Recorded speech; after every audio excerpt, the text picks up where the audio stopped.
నిర్గమకాండం. ఇది బైబిల్లోని రెండో పుస్తకం. దీని ముందున్న ఆదికాండం గ్రంథం ఎక్కడైతే ఆగిపోయిందో అక్కడ్నుండి దీని గాథ ప్రారంభమైంది. అబ్రాహాము మనమడైన యాకోబు 70 మంది ఉన్న తన పెద్ద కుటుంబంతో ఐగుప్తుకు తరలిపోవడం మనం చూస్తాం. యాకోబు 11వ కొడుకు ఐగుప్తులో రాజు తరువాతి స్థానంలో ఉన్న కారణం చేత అతడు భయంకరమైన కరువు నుండి తన కుటుంబాన్ని కాపాడాడు. ఆ కుటుంబం అంతా తన రాజ్యంలో క్షేమంగా నివసించడానికి ఐగుప్తురాజు అనుమతినిచ్చాడు. ఆ తరువాత ఐగుప్తులోనే యాకోబు చనిపోయాడు. మరికొంతకాలానికి యోసేపు, అతని అన్నదమ్ములు కూడా చనిపోయారు. నిర్గమకాండం ప్రారంభమయ్యేసరికి సుమారు 400 సంవత్సరాలు గడిచిపోయాయి. ఈ గ్రంథం మొదటి సగభాగంలో జరిగిన గాథ, అంటే ఇశ్రాయేలీయులు ఐగుప్తు నుండి వెళ్ళిపోవడం అనే సంఘటన నుండి దీనికి ఆ పేరు వచ్చింది. అయితే దీని రెండో సగభాగం అంతా సీనాయి కొండ దగ్గర నడిచింది. ఈ వీడియోలో మనం కేవలం మొదటి సగభాగం పైన మన దృష్టిని పెడదాం. అప్పటికే కొన్ని 100 సంవత్సరాలు గడిచిపోయాయి. ఇశ్రాయేలీయులు బాగా అభివృద్ధి చెంది సంఖ్యలో విస్తరించారు. వారు ఆ దేశమంతా వ్యాపించారు. ఈ మాటలు దేవుడు ఏదెను తోటలో మానవాళికి ఇచ్చిన వాగ్దానం గురించి ఉద్దేశపూర్వకంగా ఇక్కడ ప్రస్తావించబడ్డాయి. ఇప్పటివరకు జరిగిన బైబిలు గాథని అది మనకి జ్ఞాపకం చేస్తుంది. మానవాళి పాపం, తిరుగుబాటు చేసి దేవుని ఆశీర్వాదాన్ని పోగొట్టుకుంది. కాబట్టి దేవుడు తన ఆశీర్వాదాన్ని ఈ లోకమంతటికీ తిరిగి అందించడానికి అబ్రాహాము కుటుంబాన్ని ఎంచుకున్నాడు. అయితే ఐగుప్తు కొత్త ఫరో ఇశ్రాయేలీయుల్ని ఒక ఆశీర్వాదంగా చూడలేదు. నిజానికి బయటినుండి వచ్చి విస్తరిస్తున్న ఈ ఇశ్రాయేలు ప్రజలు తన అధికారానికి ఒక ప్రమాదంగా అతడు భావించాడు. ఆదికాండంలో చూసినట్టు మానవాళి ఎప్పుడూ దేవుని ఆశీర్వాదానికి విరోధంగా పనిచేస్తుంది.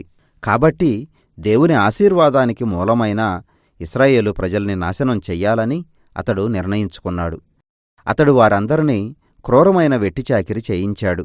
ఆ తరువాత ఇశ్రాయేలీయులకు పుట్టిన మగపిల్లలందరినీ నైలునదిలో విసిరివెయ్యాలని ఆజ్ఞాపించాడు. ఇప్పటివరకు ఉన్న బైబిలు వ్యక్తులందరిలో ఫరో బహుక్రూరుడు. దేవునిపై మానవాళి తిరుగుబాటుకి అతని రాజ్యం ఒక పరాకాష్ట అని చెప్పొచ్చు. మంచేదో చెడేదో ఫరో తనకు నచ్చిన విధంగా తానే నిర్ణయించడం ప్రారంభించాడు. చివరికి అమాయకులైన పసిపిల్లలను చంపడం కూడా అతని దృష్టిలో మంచిదిగానే ఉంది. ఈ విధంగా ఆదికాండంలో ఉన్న బబులోను కంటే ఐగుప్తు మరింత చెడ్డదిగా తయారయ్యింది. ఇశ్రాయేలీయులు ఈ కొత్త బబులోనుకు వ్యతిరేకంగా దేవునికి మొరపెట్టినప్పుడు దేవుడు వారి ప్రార్థన విన్నాడు. ఒక ఇశ్రాయేలీ స్త్రీ పసివాడైన తన కొడుకుని ఒక బుట్టలో ఉంచి నైలునదిలో విడిచిపెట్టింది. వాడు ఆ నదిలో తేలుతూ రాజకుమార్తె చేతికి చేరి నేరుగా ఫరో ఇంటిలోనే ప్రవేశించాడు. దీనితో దేవుడు ఫరో దుర్మార్గాన్ని తలకిందులు చేశాడు. ఆ పిల్లవాడికి మోషే అని పేరు పెట్టారు.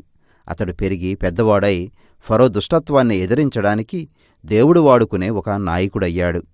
మనకి బాగా తెలిసిన మండుతున్న పొద వృత్తాంతంలో దేవుడు అతనికి ప్రత్యక్షమయ్యాడు. ఫరో దగ్గరికి వెళ్ళి ఇశ్రాయేలీయుల్ని విడిచిపెట్టమని ఆజ్ఞాపించమన్నాడు. ఫరో దానికి ఒప్పుకోడని తనకి తెలుసని దేవుడు ముందే చెప్పాడు. కాబట్టి దేవుడు అనేక తెగుళ్ల రూపంలో ఐగుప్తు మీదకి తన శిక్షను పంపిస్తాడు. అదే సమయంలో దేవుడు ఫరో హృదయాన్ని కఠినం చేస్తాడు. ఇక్కడ మనం గాథలోని ప్రాముఖ్యమైన భాగంలో ప్రవేశిస్తాం. దేవునికి ఫరోకి మధ్య పోరాటం. ఫరో హృదయాన్ని కఠినం చేస్తానని దేవుడు చెప్పడంలో అర్థమేంటి? గాథలో ఈ భాగాన్ని దాని క్రమంలో జాగ్రత్తగా చదవడం చాలా ప్రాముఖ్యమైన విషయం. మోషే ఫరో మొట్టమొదటిసారి కలుసుకున్నప్పుడు ఫరో హృదయం కఠినమయ్యింది అని మాత్రం ఉంది.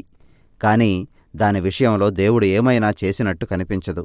దానికి జవాబుగా దేవుడు మొదటి 5 తెగుళ్ళు పంపించాడు. అవన్నీ ఫరోకి, ఐగుప్తుకు చెందిన ఒక దేవతకి వ్యతిరేకంగా ఉన్నాయి. ప్రతిసారీ ఫరో తనను తాను తగ్గించుకుని ఇశ్రాయేలీయుల్ని విడిచిపెట్టడానికి మోషే అతనికి అవకాశం ఇచ్చాడు. అయితే ప్రతి తెగులు తరువాత ఫరో తన హృదయాన్ని కఠినపరుచుకున్నాడనో, అతని హృదయం కఠినం అయ్యింది అనో మనం చదువుతాం. అది అతడు తనకు తాను సొంతగా తీసుకున్న నిర్ణయం. అయితే మనం చూస్తే తరువాతి 5 తెగుళ్ల విషయంలో దేవుడే ఫరో హృదయాన్ని కఠినం చేసినట్టు తెలుస్తుంది. ఈ గాథలోని ముఖ్య అంశం ఏమిటంటే, ఫరో తన సంకల్పాన్ని ఎదిరిస్తాడని దేవునికి తెలిసినప్పటికీ అతడు తన మనసు మార్చుకొని మంచి పని చేయడానికి అవకాశమిచ్చాడు. అయితే క్రమంగా ఫరో దుర్మార్గం ఇక తాను వెనక్కి తిరిగి రాలేనంత దూరం వెళ్ళిపోయింది. అతని సేవకులు సహితం అతనికి మతిపోయిందని భావించారు. సరిగ్గా ఈ సమయంలో దేవుడు ఫరోని తన ఆధీనంలోకి తీసుకొని అతని దుర్మార్గాన్ని వంచి తన విమోచన సంకల్పాలను నెరవేర్చుకోవడానికి పూనుకున్నాడు. దేవుడు తన ప్రజల్ని రక్షించుకోవడానికి ఫరోని అతని నాశనానికి పురికొల్పాడు. తరువాత జరిగింది ఇదే. పస్కా పండగ రోజు రాత్రి చివరి తెగులు వచ్చింది. ఇక ఫరో దానిని ఎదిరించలేకపోయాడు. ఏ విధంగా ఫరో ఇశ్రాయేలీయుల మగపిల్లల్ని చంపించాడో అలాగే ఈ చివరి తెగులుతో దేవుడు ఐగుప్తులోని ప్రథమ సంతానాన్ని చంపేస్తాడు. అయితే ఫరోలాగా కాకుండా దేవుడు గొర్రెపిల్ల రక్తం ద్వారా తప్పించుకోవడానికి ఒక మార్గం ఏర్పాటు చేశాడు. ఈ గాథ ఇక్కడితో ఆగిపోయింది. కాని ఇశ్రాయేలీయులు ప్రతి సంవత్సరం జరుపుకునే పస్కా అనే పండుగ పరిచయం చేయబడింది. ఇశ్రాయేలీయులు ఐగుప్తుని విడిచిపెట్టే ముందు రాత్రి వారు మచ్చలేని ఒక గొర్రెపిల్లను వధించి దాని రక్తాన్ని తమ ఇంటి ద్వారబంధాలకి పూశారు. దేవుడు పంపిన ఆ తెగులు ఐగుప్తుపైకి వచ్చినప్పుడు ఏ ఇంటి ద్వారాలపైన గొర్రెపిల్ల రక్తం కనిపించిందో ఆ ఇంటిని మరణం దాటిపోయింది. వారి కొడుకుల ప్రాణాలు నిలిచాయి. అప్పటినుండి ఇశ్రాయేలీయులు ప్రతి సంవత్సరం ఆ రాత్రి జరిగిన సంఘటనని అనుకరిస్తూ దేవుని న్యాయాన్ని, ఆయన కృపని జ్ఞాపకం చేసుకుంటారు. కాని తన గర్వం, తిరుగుబాటు వలన ఫరో తన స్వంత కొడుకును కోల్పోయాడు.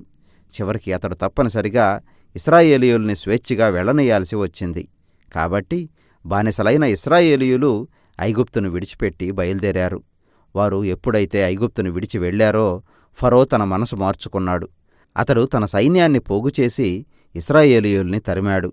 ఇశ్రాయేలీయులు ఎర్ర సముద్రం గుండా నడిచి దాటిపోయిన తరువాత ఫరో కూడా ఆ సముద్రంలోకి తన సైన్యాన్ని నడిపించి తన నాశనాన్ని కొనితెచ్చుకున్నాడు.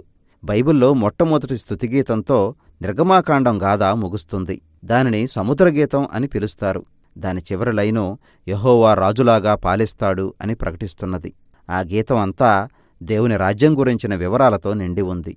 దేవుడు ఏ విధంగా తన ప్రపంచంలోని పాపాన్ని తుడిచేసి పాప బానిసత్వంలో మగ్గిపోయేవారిని విమోచించే గొప్ప పనిలో ఉన్నాడో ఈ గీతం తెలియచేస్తుంది. ఎక్కడైతే తన దైవిక సన్నిధి నివాసం ఉంటుందో ఆ వాగ్దాన దేశంలోకి దేవుడు తన ప్రజల్ని నడిపించబోతున్నాడు.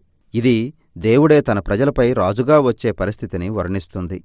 ఇశ్రాయేలీయుల ఈ స్తుతిగీతం ముగిసిన తరువాత గాథ ఒక తీవ్రమైన మలుపు తిరిగింది.